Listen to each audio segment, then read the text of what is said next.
Welcome back to another episode of Tolkien with Friends. Today we're so happy to welcome back Kelly, who joined us in season 1 for our Mount Doom episode. So welcome back, Kelly. And thanks for having me. We're so happy you're here. And if you're just now joining us, or if you forgot to follow Kelly on the internet, why? But also, Kelly, can you just remind folks where they can find you? Yeah, so on Instagram, I'm the middle page, and then TikTok, it's the middle dot page because I didn't get on TikTok fast enough. Yeah. But yeah, I mean, I just post, whatever comes to mind, Tolkien stuff, pretty pictures, fun things on TikTok. I mean, you know how it goes. Literally the most gorgeous, like, tablescapes, like bookscapes, like so pretty. It's all in mood, right? If I can't be in Middle Earth, like in actuality, then maybe I can create it in, like, my feed. Yeah, I love that. So go follow Kelly. And are you guys ready to talk Overhill and Underhill? Let's do it. I think so. Yeah. Okay, cool. So I was thinking about this and I was like, sure, there have been deviations from the text in previous episodes that we've been covering this so far. But I feel like this is the first time when Peter doesn't structure the story in the same order as the books. So today, as we mentioned, we're covering chapter 4, Overhill and Underhill. And while this chapter more or less starts about an hour and 50 minutes into the extended edition of The Hobbit, An Unexpected Journey, but then at about 2 hours and 10 minutes in, the movie starts getting into chapter 5, Riddles in the Dark, and intersplices until about like 2 hours and 30 minutes in-ish is where I stopped it. So now, due to the way we've scheduled guests and so forth, we're basically going to ignore everything from when Bilbo is separated. We're not going to talk about it today. We're not going to talk about Gollum. Not going to talk about it. and it's kind of sad because it is a part that I remember enjoying a lot, but I fast forwarded it so that I wasn't really watching Andy Serkis and Bilbo or Martin Freeman like doing their thing. So I'm not going to speak to it. I just only watched like a couple of seconds of Gollum doing things. So I'm not gonna speak to it. It's not super fresh in my mind. I have a vague memory of enjoying it previously, but that's all I can really say about it right now. And we will be back next time with Riddles in the Dark. So I probably should have done a 2-chapter episode, but here we are.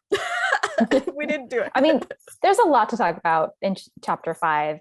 So yes, agree. Yeah, so it's it'll be a great episode when you get to it. Yeah, and when I was first starting to write my notes for this, I was like, I don't really know what I want to focus on. But then as I was like going, following like what the movie was doing and then comparing it to what I wrote down for The Hobbit, I was like, okay, yeah, I do have some stuff. I do have some things. I have some notes. So when we last left our group, they were leaving Rivendell, under slightly different circumstances that in the movie. Because in the movie or in the book, obviously everything was just like a great time in Rivendell. Nobody was like being judged or anything, and they just went on their merry way, Nobody that's prefaced. Nobody was like, don't go to Erebor, that's silly. That wasn't a thing. Everybody was like, okay, I feel great, let's get on the road, and so but when we start the movie back up again, we see Thorin and company leaving Rivendell like secretly-ish. Like in the previous episode we had seen the White Council meet, and he, Galadriel does the you knew thing where like haha, like yeah, he knew they were leaving, but he was preoccupying Saruman and group. But in this part, we see Gandalf and Galadriel kind of like finishing up their little chat. No kind of like moment of Saruman or anybody being like, hey, where'd those dwarves go? I get so whatever, I guess he just dealt with it. So they finish up their little chat, and during this conversation we learned that Galadriel agrees that Gandalf should be helping Thorin, but she's worried about like the growing shadow and there may be events set into motion blah blah blah. And I felt like that seemed like a pretty solid Galadriel thing to say, but then we have the part of the conversation that I feel like I hear all the time on TikTok. The why the halfling?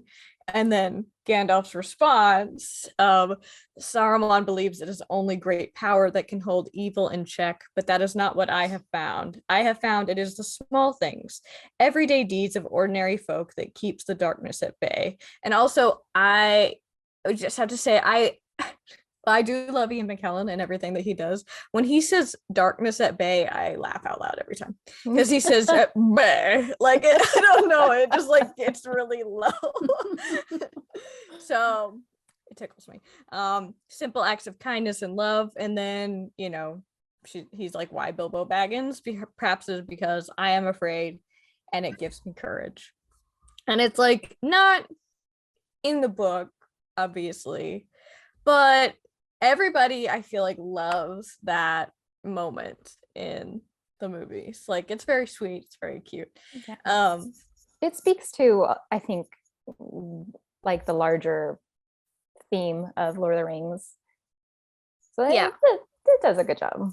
Yeah. Then it's, to me, there have been a couple moments already that we've seen so far, like where I see Peter Jackson and team like doing this thing where they're harkening back to stuff in the Fellowship of the Ring that they didn't get to use previously. Like I think it was last time we saw I think it was Beaufort started to lead a song with the dwarves at dinner, and I think that might be extended, but they're basically singing the song that Bilbo writes later that Frodo sings and the Prancing Pony in Bree, which is how he ends up falling and getting the ring on his finger. But they try to like repackage it as a dwarf song, but it's not. The Man Over the Moon? Yes.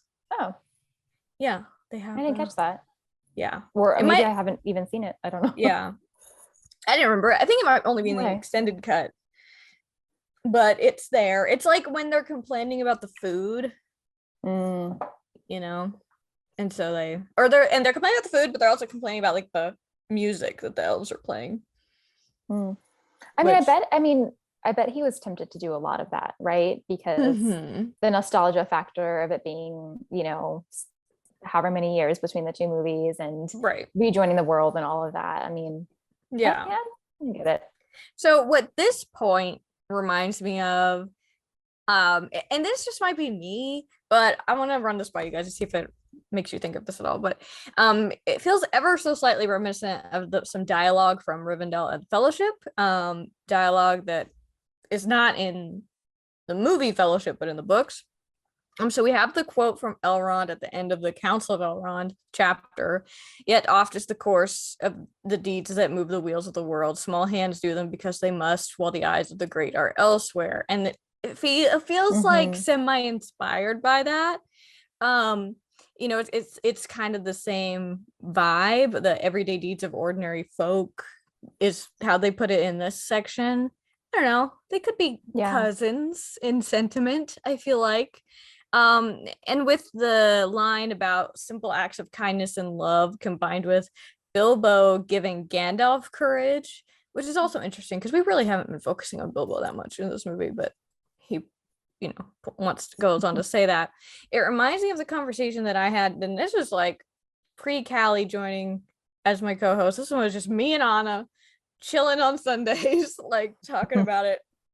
So if you recall, back in episode 7, we were talking about how Gandalf had been telling Frodo about Rivendell and how it has enough power to withstand the might of Mordor for a while. But he also adds that other places have power, including like a different kind of power that can be found in the Shire. And I went on a whole big rant about how like I feel like the thing that makes the Shire powerful isn't like, them being like very wise or very great, but like how their kind of culture is structured and how they really focus on things that are pretty ordinary, but also very joyful, like food and drinking and smoking tobacco. They give gifts, like they're very giving to their friends and family, they're it's just like a whole different vibe in the Shire compared to everywhere else. And I don't know, it just kind of made me think about that whole conversation we had about like, you know, small acts of kindness and love. I feel like that is peak Shire stuff. You know what I mean? So it's just giving Fellowship Rivendell vibes in this section to me. Yeah, I don't think you're mistaken in that at all. I think those quotes in particular are hitting the nail on the head. Thanks. And you heard it here. I'm right always. Sorry. That's exactly what I said. So I mean, that's that moment. I think it's cute. However, like, can we for just half a second, like, what is that energy between Galadriel and Gandalf in this part where they're like holding hands for a second? I was like, oh, I don't think does anybody have an answer to that? I think it's always been like the fuck moment. Yeah, like, with everyone. Oh, well, wait a minute. I don't think the question of the fuck has been answered. No, I don't believe so. And I'm just kind of like, yeah, you're both like old and stuff, but like, she married. I don't know. I just feel like with the whole Rings of Power thing and then rewatching this, it's kind of just like, fuck Celeborn, I guess. Like, that guy. Oh, it's good. That is too fresh. That is why. It's always going to be like Celeborn who. Yeah. Oh, poor Celeborn. And now it's like, does this put in, now is it like Celeborn wanted to speak with Gandalf, not about important things, but he was like, for I greatly why are you desire flirting to with speak Galadriel him. 60 years ago? I have a bone to pick. He's like, that was like yesterday for me because I'm an elf. Yeah. He was like, don't think I don't know. I really don't know. I love the idea of a closeness between them, especially when we think about like, it's funny because Rings of Power, when last time we talked, Rings of Power was not even out at all. No. And now it's, you know, the whole thing is that the whole first season. So I think it'd be interesting to see that develop in Rings of Power, or just, it's fun to think about seeing them meet and, you know, having a long relationship history. Which I think is what they were trying to hint at with the Hobbit movies, is that sort of closeness. And the two of them made it being, weird. Yeah, exactly. Yeah. Like, I like the idea of them being the actual, like, the wisest in that council, right? The two that have each other's backs, that are the most wise, even beyond Saruman. But then they go like a step too far, and you're like, it's just, they make it kind of weird. Yeah, she like moved some of his hair. They're like holding hands. I was just like, I mean, you know, Galadriel can get it, but still, I don't know. It was just one moment where I was like, okay, all right. Right. It's what we're talking about, the choices. This week on Tolkien with Friends. What are these choices Peter Jackson has been making? None can explain. Has bewildered scientists for over 10 years. Experts in their field still wondering why, Peter. Why? The X-Files theme plays. Yeah. This week on Unsolved Mysteries. So that's that.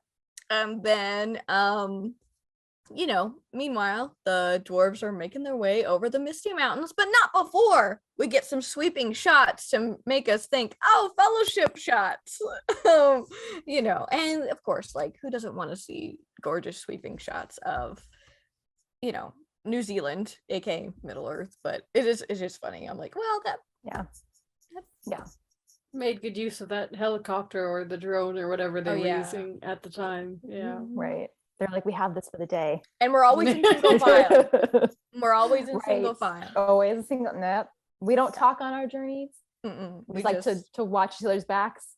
Yeah, and because it was also funny to me because it goes from they're like clearly on, they're looking down into the valley, and then suddenly we're like in grassy area, and then we're finally in mountainous area. I was like, I mean, I don't know anything, but it just felt a little like, oh, we left the mountain. No, we're in. It's I'm lot of yeah. I'm sure that it's probably accurate. I just doesn't feel like you're traipsing through the Misty Mountains until we get to like stone giant stuff. Yeah, well, it feels like a forced moment when you say like they're just this one random moment where they're just like flat in that line, and just it feels forced. Yeah, I was like, okay, all right, but that's neither here nor there. But these are my feelings, and this is what we're here for. So. So after this, we have and I do just want to say, like, as a reminder, in the books, Gandalf is with the dwarves for this trek, which is described as a hard path and a dangerous path. And as we're about to see, like, it gets it's just the dwarves for this part because Gandalf stayed behind to distract the White Council. Sure. But it gets a little, like, I will say it gets over the top in general, right? But I feel like where Lord of the Rings really knew when to have these action moments, I feel like with The Hobbit, we are just throwing them at us left and right, and so nothing feels impactful.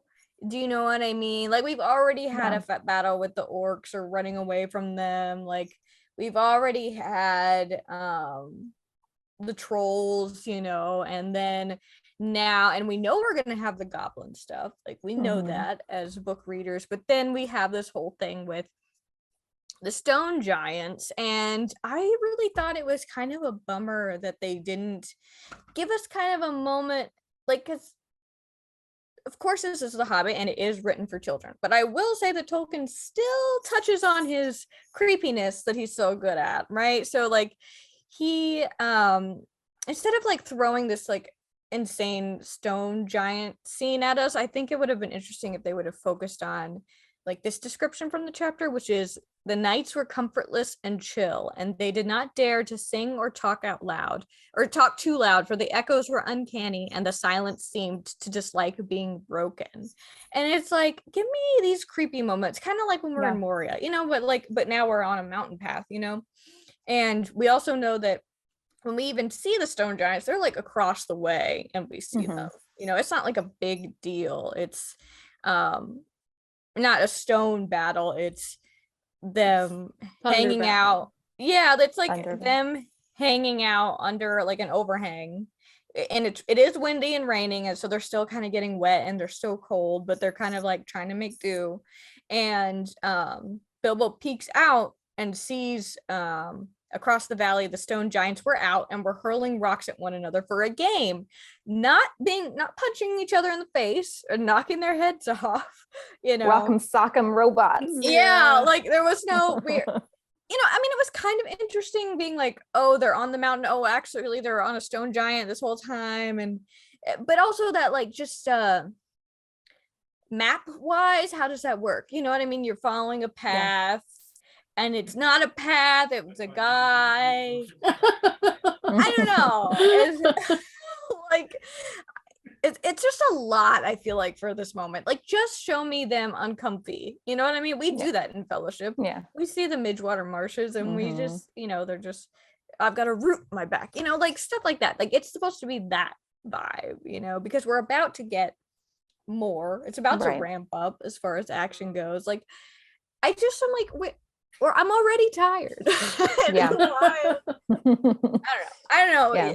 If I'm being too nitpicky, you tell me, but that's how I feel. I mean, yeah, I feel the same way. I don't know about you, Callie, but like, yeah, it's that's what like the boundary of it, like becoming not a great adaptation. I don't say bad adaptation, but like the difference between a bad adaptation and just like kind of a bad movie. And that's my personal, I don't want to say like it's a bad movie for everybody. I mean, because it's like genuinely, as we were just talking about, people love it, and And I think that's totally great. And I'm so happy that people can love this movie. And I'm like, you know, we've had a good time. We're having a good time talking about it. You know, it's not like cut my eyes out, I hate this. You know what I mean? And it's there was some of that coming up in the next section. Okay, okay, great. There's moments, there's highs and lows. Yeah. Yeah. Like, when you say like when it is action, like for me, that's not a good movie. Like knowing the highs and lows and when the rises and the falls and the moments of rest are so equally important to me as the moments of action. Right. And this is a perfect example of that, like what you were saying, because we come out of Rivendell, and what makes this a cool chapter to read in the book is that you have this safety that they're coming out of Rivendell, a short rest, right? Is that the title? Yes. You got it. Like, hold on, what am I? But yeah, so you have this safety, and you have this you kind of coming home, right, and comfort, and then you're immediately thrust into not just like the wild, but the unfamiliar, right? And the stone giants are the way that they're written in the book are such a good example of that, because they are seen from afar. You have that distance, so you just get that glimpse of, there are things I don't understand in this world. And that's the feeling that I wish they captured, instead of just like rocks thrown at you now, rocks thrown at you then. Like now you're on a knee somewhere. Right. Oh, now you're falling off a cliff and we have to save you. And this is a moment of tension. It's kind of like a really easy moment of tension that you can create a movie with someone just, hanging out over a cliff and someone trying to get them off of it. And that happens in this scene, right? Like, Bilbo. Thorin almost dies saving Bilbo. Right. And it's like they're trying to capture the moments that they're ignoring in the book through kind of a very easy way to do it, instead of like creating that like unfamiliar terrain. I don't understand the wild, I don't understand this world, and it's just kind of like and I think that's for me. That's a problem we get, I think, from decentering Bilbo at the heart of this story, is that it's too dwarf. Like I think they're making the dwarves out to be something that they're not really, like this like action-packed, like crazy dudes. But it's like, by not thinking about just Bilbo's longing for home, it just, and how comfortable he's always been and how he's being pushed, it's not really about that. It's just like, what crazy hijinks can we get up to next, know? And it's like, and it is exhausting, because it's like we've had several moments of action and tension and that kind of thing, and we know there's not like there's still more by the end of this movie, and it just feels unnecessary. And it's what makes, I know we're not trying to get ahead too much, but it is what makes the riddles in the dark scene in the movie so good, because it's like 5 minutes uninterrupted of just Bilbo and Gollum, exactly how it is in the book. And you don't need to add anything or take away anything. It's just a solid 5. It's a moment of rest, but also that creepiness and tension, and they're spitting riddles at each other. Like, could you, like, on paper that's extremely boring, like, but done well. Like it's just done so well. And that's the thing, is that Peter and team do know how to hit those moments. We've seen them do it time and again. And I know that there were production issues with this movie. I know that there were things, but it's like, and maybe it was studio pressure to just keep adding and adding, but that just seems, I don't know. It's a weird thing to have to deal with when we know that they were kind of allowed to make Lord of the Rings, and I'm not, it's hard for me to say like what was Peter and team, what was studio interference, like I just don't know, and all I have is like what's presented here, and I'm just like, well, why? It makes it worse knowing that they are capable of better. Well, and I will say, like, with the whole like Bilbo getting knocked off and like having to be saved by Thorin, and then it's like, does anyone else feel like it was so rude and like out of nowhere for Thorin to say that he has no place among them? Yeah, I was like, forgot how rude Thorin was in these movies. Like he's so he's so mean to Bilbo. Like he's supposed to be haughty and like self-important, but not just a straight up dick. He's a jerk, yeah. Which again, like I could see reasoning behind it. Like it felt really out of left field in that moment to me. Like, shouldn't they just be like like that moment? It feels really forced. The whole I remember watching the whole trilogy. It feels very forced, these moments of tension. Don't they have it in I'm like remembering now. After the eagles, before the eagles rescue them. Yeah. Out of the fire and pen into the fire. Yeah. They have a hot like Thorin versus Bilbo moment. Yeah. And then they have like a moment of like Thorin right after that, after they get rescued, of like, oh, you're good after all. I think I could respect you. And then I think it goes immediately back into, oh, how dare you consider yourself good enough to be on this journey. And I remember that like it just was too much like hot and cold for me. And I don't know if they built it for Thorin's death scene to make that more compelling. By the time that Thorin dies, he has a great respect for Bilbo, but maybe, but I feel like they don't even give Bilbo enough moments for that to even feel authentic. Like, right. Yeah. It doesn't feel earned. Yeah. Yeah. Yeah. This was one of the, I think this one came out of nowhere for me. And I feel like this is where we're really, him. Yeah. I'm like, this is where we're really starting to see like him do that, like that whole thing start. Yeah. You know, because they haven't really interacted too much. I mean, they were at in Bag End, but not very much. So stone giants aside, now we find the cave that turns out to be the goblins' front porch, right? And both the book and movie, essentially, Bilbo has trouble sleeping. But I guess because Thorin was a jerk earlier, movie Bilbo decides he's gonna head home. And I was like, in this weather? You can like wait a minute. And also, they, and in the book, he is having troubled dreams and they basically come true about like the crack opening in the back, which I think would have been cool. I think Peter could have done that. I think we should have seen that. Yeah. That would have been like properly dramatic and that would have been awesome. Yeah, but instead they have this thing where he's like, also Bilbo being a jerk, you don't belong anywhere. I'm like, I don't get that. Like, quit making this about the dwarves and their housing issues, because they literally the thing is that like, yeah, maybe like the home a home that they were known for was but they do have like proper accommodations in the Blue Mountains. Like, they were fine. This is really about money. This isn't about like don't forget family. Yeah, like nobody lives there anymore, you know what I'm saying? Like, I don't. Yeah, this is a money thing, guys, don't get it twisted. So he was all being rude too, and Thorin was listening, but then they see, but then they have like the floor kind of fall out from under them instead of like the ponies mysteriously disappear. But also no ponies. There are no ponies.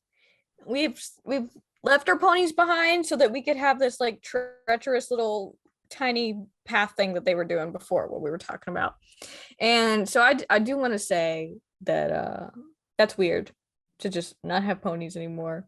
But also I'm grateful for that, because the book makes it very clear that the goblins eat the ponies. Yeah, he says, I am afraid that, and I also love the way that Tolkien writes this book. He inserts himself more. He's like, narrator will just like come in and have a thought, and he writes exactly, I am afraid that was the last they ever saw of those excellent ponies, and goes on to say, because goblins eat ponies. Eat them when they can. And I was like, no, darn it. And this is not going to be the last time that book dwarves have ponies that get eaten.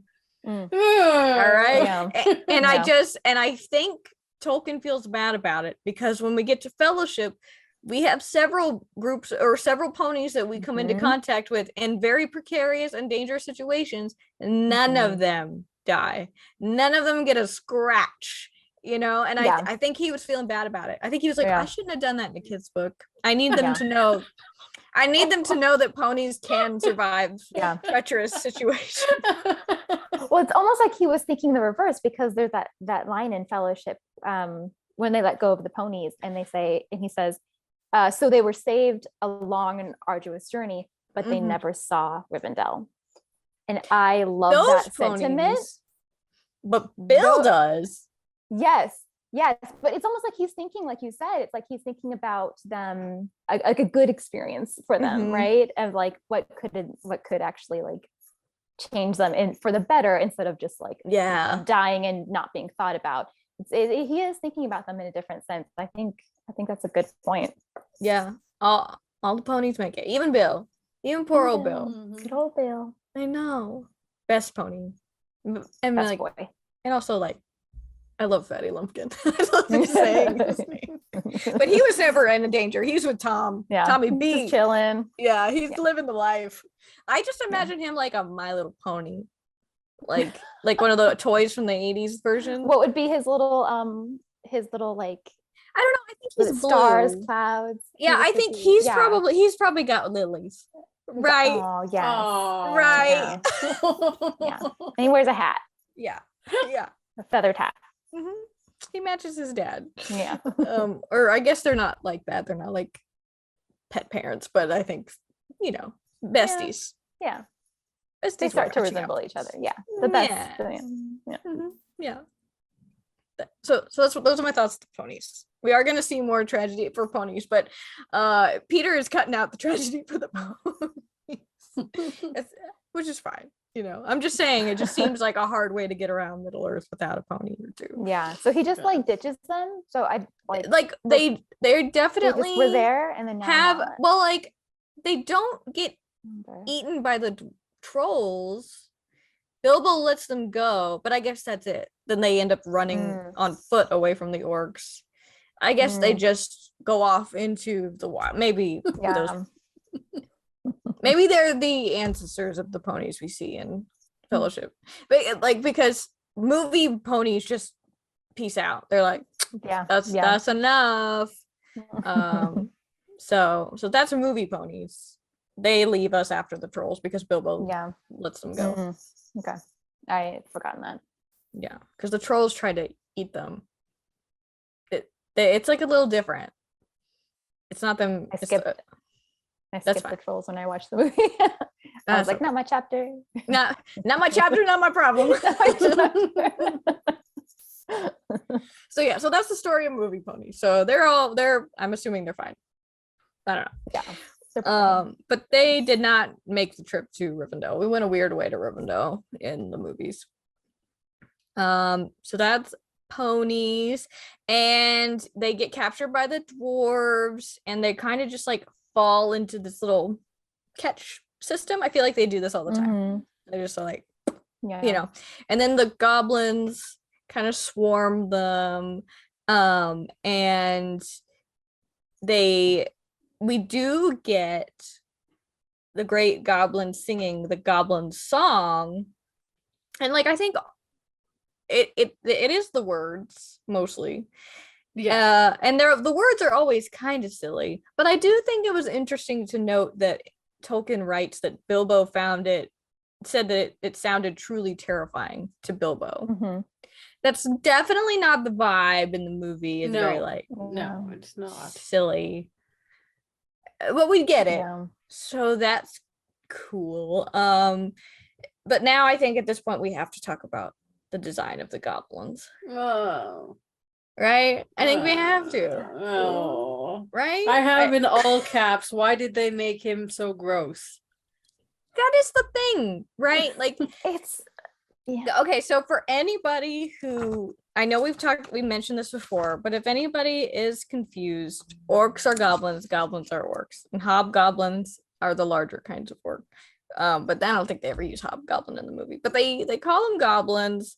But it is just another word for orc, which I know that he used that because it's the way that this is written for kids, and goblin is more of a term that they probably would have been familiar with, and especially particularly at the time as well, as far as like the way fairy stories were historically written. And they are like, they're, I just don't know why they didn't go with like the Moria orc design if they wanted like a smaller orc creature. But with the goblins in the movies, so many people on the internet have confused them as like a whole different thing. Yeah, a whole different creature. And like the design is very like fleshy. Like they just look like freaky babies. And then the Great Goblin is like pussy and weird. Like, I don't know. He's got bed sores or something. I don't know. Yeah. I don't know. Yeah, the biggest offense for me is the Goblin King. It's and I know it's he's voiced by a great actor. Yeah. But I hate it. I hate the combination. Like Barry Humphries I think that was or something. It's I just, it doesn't match with the actual image that they created for the Goblin King, and then the Goblin King's image separately is just terrible to me. I despise the Goblin King so much in the Hobbit movies. It's one of the worst. Why do you think they went with this like CG fleshy I thing? This is one of the things that I think just baffles me. It's like the same thing with like the third movie with a CG Dane. Yeah. While riding a warthog. Like I cannot explain. Even if I were like, oh well, maybe this or that. I'm like, did he not understand that orcs and goblins are the same thing? Or was he just in the mood to create a new critter? I'm sure the latter, right? Yeah. Probably. I just think they could have been Moria orcs. Those guys were tiny and creepy. Yeah. And then the Great Goblin could have been like a regular orc. Yeah, I don't mind them looking like different from the orcs. Like there's different types of, orcs, I guess, and goblins. Like I don't really mind, but they are quite different. And like I said, the Goblin King just not given. Awful. It's just not good. It's like what you said, like Bilbo, it's terrifying versus laughable. And I don't know. I just don't think that was what it deserved. Yeah. And it sucks too, because like Martin Freeman's acting is so good. You have these amazing actors that could have acted against something that was terrifying, especially as a prelude to Riddles in the Dark, or like the Gollum scene, which is also terrifying in its own right, and for totally different reasons. But I just it's a hard one. It's a hard one because I know I'm not really maybe showing it in this episode, but I am trying to like enjoy these movies. Do you know what I mean? And but here are my qualms. Here are my issues, so we get the song, which is where we can say for like Lord of the Rings, we don't get a lot of songs. So we get the song. We're getting some songs. We didn't get Tra-la-la Lally, but like fine, whatever. Like I imagine it'd be very hard to go back from Lord of the Rings and have these like it could have been fun, respected elves and throw in the Tra-la-la, but imagine like maybe if they made I think they went too hard voices, on like I think they went too hard on like serious elves in this. Elves are fun. All right. And also Gandalf is fun. You know what I mean? Like the way that Gandalf can also be serious and silly, like they're like that. So those are the goblins. They're here. They're look like little babies that went wrong. And so at this point, like when they're captured, obviously in the book, Bilbo is with the dwarves through the whole scene, the interrogation with Thorin, the Gandalf's return, the running to escape stuff. And it's only when they are running away for the second time. So like if you haven't read the books and you've only seen this and you see Bilbo kind of just crouches down and they somehow don't notice, even though he's bigger than that, I don't know. They somehow don't notice Bilbo, and I guess that's just like the vibe they're going for, and they run away with the dwarves, and he I guess he means to follow them to see how he can help them escape, but then a bigger goblin guy shows up and they fight. This is in the movie, in the movie, this is like his first time fighting with somebody by himself, and they tumble and fall deeper into the mountain. And that's, when they start his seeing of Gollum, which I only watched for a few seconds, and I was like, I gotta fast forward. Why are we doing this already? So we're gonna see that next time. But in the book, Bilbo is with them the whole time. He is, and he makes a point of saying that he's at the back closest to the whips of the goblins, because they are not very nice. And we'll get into that in a second, because I feel like Tolkien's description of them is pretty neat, pretty interesting, compared to what we've seen in Lord of the Rings, particularly. But Bilbo can't run as fast as the dwarves. So when Gandalf has shown up, he did his poof, which I thought was pretty cool in the movie. I thought that made sense to me, the way he just kind of shows up and it's like, yay, Gandalf. They run away immediately. And, I know Gandalf in the movie tells them to take up arms and fight or whatever, but they run away and they're running and they're being chased, and the goblins have torches and stuff, but Bilbo can't run as fast as the dwarves, who they noted can roll along at a tremendous pace, but goblins are a little bit faster, but they got a head start. So Bilbo is being passed around to the different dwarves, like being carried, because he can't keep up with them. And at one point the goblins catch up with the dwarves, and Gandalf and Thorin turn around with Glamdring and Orcrist and scare them with that. And that's when the goblins are like, this isn't working. So they put out the torches because they can pretty much see fine, and they put on soft shoes so they don't make any noise. And that's when they come up behind them and they pull Dory out from under Bilbo, not realizing that they're like stacked on top of each other and like Bilbo also needed to be grabbed. And that's when Bilbo falls in the dark, and that's how he gets separated from the group. So he's separated much later in the book than he is in the movie, and I guess because they wanted them to emerge around the same time. But I think it kind of would have been interesting if they had been just let Bilbo be by himself and not cutting back and forth with the dwarves. Yeah, would have been nice. But that's okay. We'll talk about it more. I swear we will. But another thing I want to point out was that they've completely changed like the scenery of Goblin Town. Like they're not in like a dark, untidy tunnels. They're on all these like suspended bridges and like makeshift landings, and it's a lot of wood and haphazardy kind of stuff. And this is kind of like directly in opposition to what we're given in the book. And I just want to read this passage because it is very neat. And Tolkien ain't playing no games. He comes out with, "Now goblins are cruel, wicked, and bad-hearted." I was like, oh, okay. Seems like a sweeping judgment, but sure. They make no beautiful things, but they make many clever ones. They can tunnel and mine as well as any but the most skilled dwarves when they take the trouble, though they are usually untidy and dirty. Hammers, axes, swords, daggers, pickaxes, tongs, and also instruments of torture they make very well, or get other people to make to their design. They're designing them. I just want to throw that out there.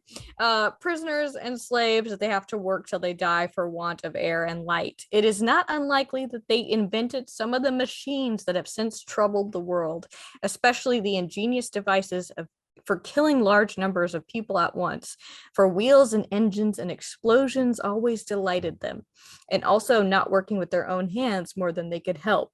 But in those days and those wild parts, they had not advanced, as it is so called, so far. And I just think that passage is so interesting. And it really reminds me of Saruman that we get in Lord of the Rings, mind of metal and wheels.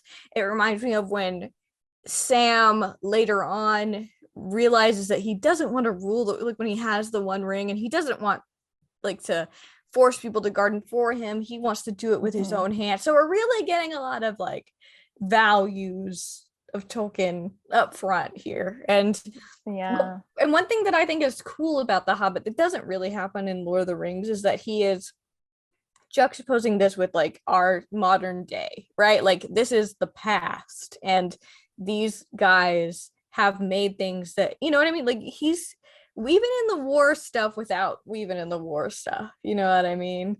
Like bad people make weapons of mass destruction. You know what I mean? And those are the orcs. That's who he sees them as, at least at this point in time when he's writing this. And I just thought that was so interesting because, like, obviously the scene in the movie is very goofy.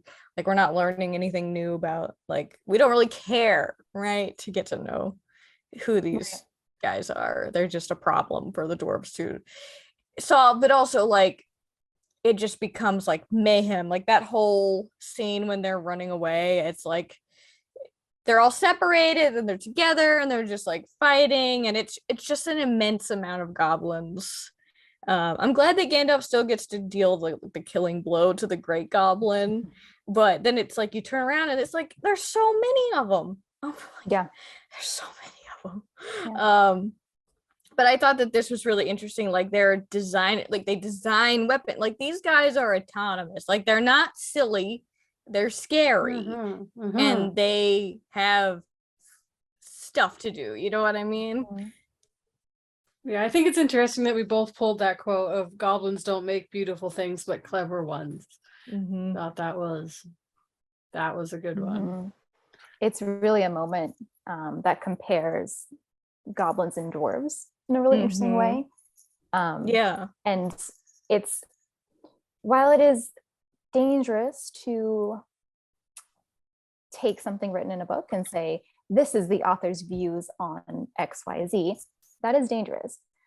But this is one of those moments where it's pretty hard to deny that Tolkien is putting his feelings on, he's writing down his feelings on industrialization. And it's not the last time we see it. It's not the last time either. It's one of the most clear moments where we really see his views on machinery and weapons and the state of current war. So while we don't want to do that too often, because, you know, just in the realm of literature studies, it's not always this means that. But this is just one of those moments where it's just so hard to deny. He was very anti-industrialist. But yeah, the moment like comparing the dwarves and goblins on their creations is really interesting too. Especially when you think about like the wider world of Middle Earth and dwarves and Alley and his Alley's need and desire to create, not coming from a selfish place really, but just, you know, wanting to create in the image. It all just kind of works really well together. And and it's also interesting now that you say that, because so often it's like elves versus orcs, right? But it's like here it's making a lot of comparisons to orcs and dwarves, and it's really more like orcs versus free people, like the rest of the free peoples of Middle Earth, right? And it's also you know, I know that we have used that as like a general term in the lores previously and in other places about like elves, men, dwarves as the free peoples, and so that just makes me also think that like the orcs kind of are a stand-in for like they're the other, they're peoples, but maybe not so free, right? And it's like you see them in these positions, like this is kind of orcs when they're not really following anybody, they're just kind of doing their own thing in the Misty Mountains, but still not a free people, which I think, you know, they're still like under the, I don't know if you want to call it the curse of Morgoth or whatever you want to call it, but they're making things, they're doing their own thing. And I don't know, it's just so interesting. And I also think it's interesting to have this where it's much more like a black and white understanding of orcs versus like when we see them later in Lord of the Rings and we were like overhearing them talk, like, yeah, sure, they're not like the nicest guys, but it does kind of to me, they seem to be more in a difficult position of like trying to deal with like their reputation and how other people see them and what they want out of life at the same time. You know, they're kind of just going with like the best option they have considering everything else, you know. But here it's, you know, it is for kids and it is more simplified. Yeah, I would say I've always thought like goblins and orcs are definitely interchangeably, but if there were to be a difference between goblin and orcs in Tolkien's writing, it's simply his headspace in actually writing it down. So you're so right that these goblins really come from the Victorian fairy tale. Even though Tolkien would deny it, he denied it pretty fiercely, except for George MacDonald's goblins, the goblins that we see in Princess and the Goblin, which he admitted that they resemble quite a bit and owe a deal to George MacDonald's goblin tradition. But even like later, he didn't really like love that idea. He definitely was influenced and admitted influence from it. But then later in life, because he had all these complicated thoughts and emotions on, and like like questions of agency and where they came from and like their hard choices, like you said, like they are different in Lord of the Rings, and they have, you know, where do they come from, and do they have fate, free will, choice, that kind of complicated things. And then he backtracked and was like, oh no, I don't even like George MacDonald, I don't even like that book, how dare you say that. So he has a complicated relationship and history with goblins, but at the time of writing this book for children, they are somewhat one-dimensional, and they are very much the goblins that children would be scared of. And I think he wanted to evoke that particular image. That would be scary to kids. Yeah, I agree. And then I love that he still can't, like, he's still got to throw in like the industrial stuff. Yeah, you know, he's like, by the way, this is the bad kind of stuff. Yeah, you should be equating the terrible things you see today with these terrible depictions that make you fearful in this fantasy story. I am going to plug my phone in real quick because it's dying, because I'm have sure. it. So yeah, we'll pause for 1 second.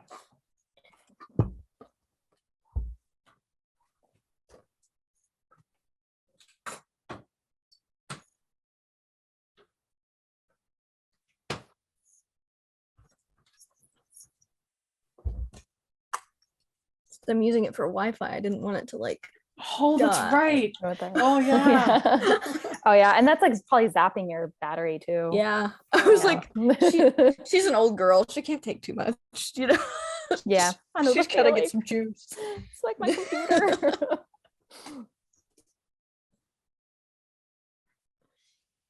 But really, those are all my notes for this portion that we're allowed to talk about, since Riddles in the Dark gets in the way, Peter. And so we'll be doing some backtracking next time and starting the movie at like 2 hours and 10 minutes, even though I stopped this portion of the movie at 2 hours and 30 minutes. So we're going to get at least 20, maybe 25 minutes of movie next time. But is there anything else that we missed, any other notes y'all had that we should touch on before we walk away from Overhill and Underhill? Also, do you think it's a reference to this that Gandalf is making when he tells Frodo to take the name Underhill? I've kind of wondered that. Yeah. I don't know. Or does Tolkien just love saying Underhill? I thought it was more just because he lived under a hill. Like I took it very literally. Like, I could see there are so many like little happenstances with Tolkien, I think, where he just totally didn't like think about it.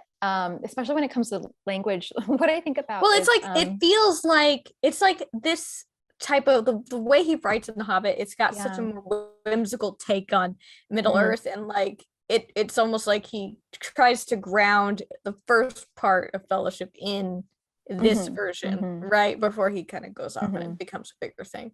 So maybe it's just like that, it's got the vibe, so he used it. He was in the mindset for it. He was writing, you know, the Hobbit sequel in his head. Yeah, so at that point. Yeah. I had a note. When I was reading the chapter, I was reading the annotated version of The Hobbit, which it had been a while since I read that. And I either read this and forgot about it or never knew.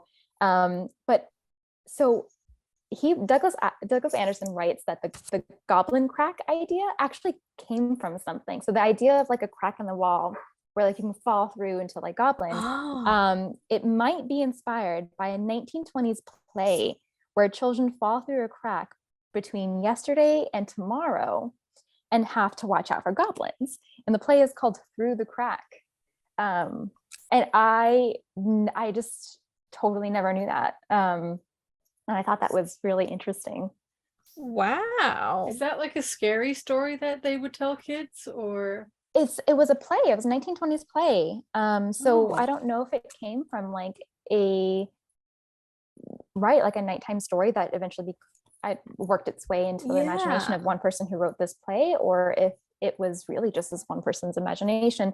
The idea of like falling through a crack between yesterday and tomorrow is like so like early like 20th century like children's story. That maybe that, but the idea of like and then watching out for goblins along the way. So who knows if Tolkien saw that or heard about it or whatever. But I thought that was really interesting.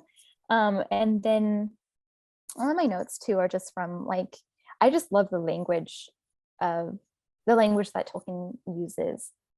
Same. Like while talking about the goblins, like you pulled out that really great quote. But the goblins, like, it's so like onomatopoeic where it's like clash, snap, bang, whip, like it's so like that's what makes it terrifying, like what you were talking about of like how Bilbo felt terrified, because what they are singing about is the action that they will do against you, which is so and that's the thing is that it's like also like in the movie, like I think the actor's name is Barry Humphries that plays the Great Goblin. He's the only one that really sings. Like the other ones, they have like squeakier voices and they kind of echo him sometimes. But it says when they start to sing in the book, it says the goblins began to sing or croak, keeping time with the flap of their flat feet on the stone, which also makes me think Princess and the Goblin. Now that you say that, the flat feet. Stomp on their feet. That's so Princess and the Goblin. And the fact that they put on shoes, to quiet their feet. Oh my god, it's all coming together, guys. You should do a Princess and the lots of similar. Have you seen the cartoon? Yes, Princess and the Goblin. I grew up watching it. And then it was only until I was studying Tolkien that I was like, oh, it's a book, and Tolkien loved this book, and I went through goblins a phase are so similar in college where I was like, I'm gonna finally read The Last Unicorn and like The Princess and the Goblin, like these things that I had watched as a kid. Like I'm like, those are those weird ass cartoons. I'm like, I was like, I don't think anybody else was watching Princess and the Goblin with me. But. Oh my gosh, yes, me. I was watching it. I like some. Do you ever just like think about like the voice actors? Like they're just like the little girl is just like, Grandma. Like I have her voice in my head of being like, do you remember the ad that would play on the VHS for the calling card, and they would reference that the ring that she had, you know how she had that ring and it had the thread? There was an ad on the VHS with characters from the movie about like a card so that you can collect calls if you were lost. What? Yeah. I don't remember that. I cannot remember last week, but do I remember this ad? Wait, yes, I do. So was it like, do you also get lost in caves underground searching for? I can't remember, but it was very much like the grandma explaining like how it works. But I was obsessed with like the whole secret door thing and like the ring. Like I was obsessed. Yeah, I mean, there are many similarities between the two books. This is now real for me. Like, these goblins are those goblins now. Yep. So, and this is what Tolkien himself admitted to. Oh my God. Yeah. So but the goblins in Princess and the Goblin hate singing. So singing is what hurts them. So it's the singing and the stomping on their feet. So that's like an interesting difference that I like thinking about, is that he's like, I like the design, but everybody be singing in the Hobbit. Yeah, but everyone's singing, but their songs are like their machines. They're not meant to be beautiful. Like, they're not just, we don't craft things to be beautiful for the sake of beauty. We craft things and we're creative to harm. Girl, this is why you are on the podcast. Changing my life every time. I think about goblins too much, guys. Somebody has to, Kelly. Somebody has to. Somebody has to think of the goblins, because I prefer not to. Yeah. Now I'm rereading the song. And I will say I'm excited. So the plan, if anybody cares, for season 3 is to talk about the animated Hobbit and the animated Lord of the Rings. I was going to ask you about that, because the Hobbit, the animated Hobbit was one on repeat. As a kid. Like, and I watched some of the Lord of the Rings ones, but it wasn't like the same sort of thing where I would put it on and watch it and rewatch it and rewatch it. But I love the 1977 Hobbit. Yeah, well, it's like, I feel like they do a really good job with the song. With the clap, snap, the black crack, grip, grab, pinch, nab, and down to Goblin Town. Because like, you go, my lad, and ho ho, my lad. I feel like that's hard for me to just read and sound creepy, but the way they're like, oh, my lad. I don't know. Yeah. It works. It works. Oh, my lad. Yeah, I'm just not in that register. But I definitely think it works. So I think that'll be fun to rewatch and, go page by page like this a little bit. But also, like, I think Bilbo having it sound truly terrifying is also because he is literally getting like whipped at the same time as he's listening to this. So that does sound terrible. Sorry, Bilbo. Sounds like a bad time. Yeah. Does not sound bad time.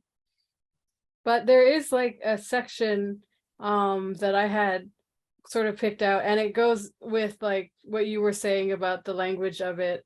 And I find this description like truly horrifying.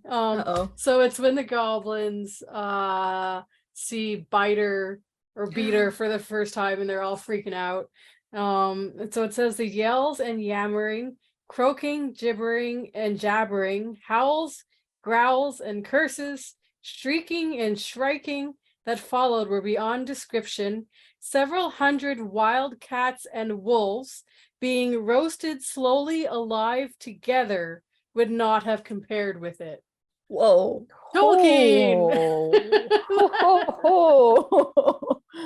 I read that and then I had to read it again, and I was like, what? That's horrifying. Yeah. I mean, that does make the scale of him having so many goblins in the movie make kind of sense, but they don't get that moment really where they focus so much on the Great Goblin because they got like a legit actor for it. So like, sure, get your paper, but like, I feel like the thing with the goblins in this is just like the collective being scary, not it's, for me, that quote that you pulled out, Callie, is another sort of like yells and yammering and croaking and jabbering. It's to evoke chaos, and what he does with the language is that language of just adjective, like where it's just like it just evokes the chaotic feeling, and the harmful feeling, and it's again, it's part of that onomatopoeia and like the way that the Gandalf's reveal, I mean, we don't know it's Gandalf yet, and it's like the sparks were burning holes in the goblet, like we've got the poof and the tower of blue smoke, and there's like sparks and stuff, and these are burning holes in the goblins, and the smoke that now fell from the roof made the air too thick for even their eyes to see through, and they're falling over one another and rolling in heaps, I don't know. It doesn't have the same vibe in the movie, and it's still like "Follow me quick," said a voice fierce and quiet, and finally, eventually, Bilbo understands that it's Gandalf. But also, can we talk about how Gandalf has a wand in this? He lit his wand on the front porch, and he lit up his wand again here for them to see. Not staff, wand. Is it used interchangeably, or does he have a wand and staff? I'm trying to remember. I don't know. I haven't seen them mention his staff yet. They just say wand. I wonder if the wand is used as staff.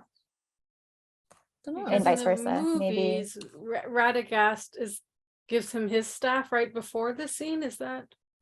Try to remember what we talked about just 2 weeks ago. Right. I think that's Radagast gives him the stone, I think. Or is that me just him taking it out to heal his hedgehog? Blade. Yeah. I don't know, but I was like, I don't know, but reading it, obviously I visualize like Harry Potter wand. Yeah. And I was like, oh, okay. Gandalf can have both. That's cool. Yeah. Yeah, he can have all the accessories. He can have all the ones with they're probably detachable. Because I remember in the design of the movies, they show like how there's like a shot or like maybe it's just a production photo of like how the pipe fits into the staff. I'm like, you could throw a wand in there. You could throw a wand. Yeah. This is like a vacuum cleaner, like accessory little thing. Exactly. So I just thought that was interesting because I was like, oh wand. Yeah. I think my eyes glossed over that. Yeah. Good catch, Andy. But I just love the language of the Hobbit. I just think it's so cute when he's and like when he'll kind of insert about how like Bilbo. Every time Bilbo thinks about home and how he misses the comforts of Bag End, and it's like not for the last time. That's right. Like he gonna be thinking this again, y'all. It's gonna get rough. Like, I just think that's cute when he does stuff like that. And obviously we lose it in Lord of the Rings, but maybe it's because I read this first, and when I think I've told the story like a billion times at this point, but just like me and my mom reading these together, I think we read Lord of the Rings together. I think I just read The Hobbit by myself. And so like it was my first foray into Middle Earth. So I always feel like Middle Earth should be kind of whimsical. And maybe that's why I couldn't get into the Silmarillion as a kid. I was like, because I was also like a history nerd. Like I watched the History Channel like it was cartoons sometimes, and like I was just like, neat, tell me story. And I also used to think that being on the History Channel could be a job. I didn't think about how they were professors, like they were PhDs. I too have the dream of being a talking head on just some. I just want to be an expert in something so that they ask me somehow, and I'm just sitting there and I'm just like, that's what I thought they did. I'm like more eloquently than I've ever have in my life, and just talking about whatever. Yeah, I share that dream. Kelly, we're the same. That's what I'm realizing. We had the same childhood. Yeah, I always thought that was so I feel like I could have liked it more if I had been, maybe wasn't it like Chris and like Amber that they read the film first or something. There are people that exist like that, and I think maybe if I had gotten a hold of it separately, or I don't know, but it just felt like Middle Earth was supposed to be the Hobbit to me, and that's why I was able to like Fellowship made sense, and then by that point like I'm just going on the journey, but I just love this book. I think it's so cute. There's just the way it's written is really fun. Yeah, I think it's interesting because you're right. I don't often think about them being so different, The Hobbit and Lord of the Rings. And I do think about, like complaints from other people being like, it takes forever for Lord of the Rings for anything to happen. I can't get past whatever. And I'm like, what are you talking about? Every word, every sentence is amazing. But you're right. It really helps, especially young readers when they've read the Hobbit. It really eases them. I mean, it was a tale that grew in the telling, right? And that's what it feels like. And because they left that in, I feel like a modern publisher would not have let that actually happen. They would want it to be, you know, they'd cut out certain things and want it to just be like the start of a brand new epic. But because they left that feeling in of like it starts to grow, you are able to yourself grow from somebody who reads what, you know, children's stories to somebody who reads epics and legends and falls in love with reading that way. But I think I often forget that is like such a gateway into epics and legends and that sort of stuff, because it does feel like you're reading more of the Hobbit in the beginning and you're just getting all this background information. I love it. And it's more hobbits and more fun and all the whimsy, right? The whimsy of unexpected parties is definitely there. I mean, it's like, I don't think if this was its own separate thing, I don't think we would have gotten the prologue the way that we did, because he literally at the end of the Hobbit promises more stuff about hobbits in Lord of the Rings, so he kind of like has to, and some of it feels like it was added later, like he's talking about Sam and Frodo as if we know who they are. Like, wait, we don't know who these people are yet. Like I do, but you know what I mean. And also with the way that like Bilbo giving out these like sarcastic gifts to his family, and like I don't think we would have gotten it like that if Lord of the Rings had been created on its own, right? Without the Hobbit. If no Hobbit conceived as Lord of the Rings. Yes. Yeah, instead of and I'm like, but like I think you need hobbits in a lot of ways, like and that's also my problem with the Silmarillion, where no hobbits. Which like goes to like point in Rings of Power favor, like they added the Harfoots, and I think I was like, sure, all right, but then I ended up loving them. I thought they did a really good job with presenting that little whimsy and heart, and oftentimes like they are like the heart of the story, and I think that they accomplished that. But I think the creators of Rings of Power felt that same thing, where what's Middle Earth without hobbits? Yeah.